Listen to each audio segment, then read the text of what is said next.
Planetside 2 is one of the largest and most ambitious first-person shooter games out there. It takes the mechanics you're accustomed to in a typical FPS and enriches them with the complexity of an MMO. On any given server on any of the 4 continents, there can be hundreds of players fighting against one another in an eternal struggle for control of the bonuses awarded to whatever side is victorious.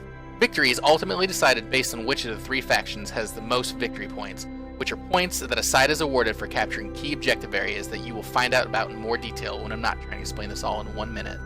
Up until now, the battlegrounds of Planetside 2, while resembling sandboxes in some sense by being a persistent game world that a player can log in and log out of, it's been remarkably devoid of any sand for building sand castles. Introduce Cordium. Cordium is a new resource that can be farmed using a new vehicle called the Ant. This is your sand. Congrats, now you get the experience in first person what it's like to be an SCV in StarCraft. The whole idea is to use ants to farm Cordium to build a new structure called a hive, which can then be used to help a team slowly gather victory points. The closer that hive is to enemy territory, the more points it accrues in order to reward those who take more risk.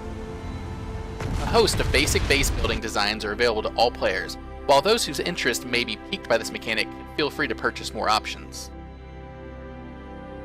I'd like to take the time to remind everyone that Planetside 2 is free to play, and while I definitely do not get any benefits or kickbacks for saying this, it's definitely worth the money to become a subscriber, especially if you like the game. You get more of everything, plus a heartfelt reminder in the bottom left-hand corner of your screen that you are helping feed starving devs in California.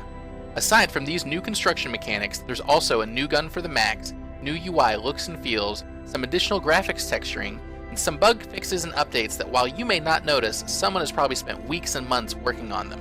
So get out there, shoot Planet Mans, build Planet Man bases, and remember, you have not failed Papa Vanu, you have only failed yourself. Fight harder.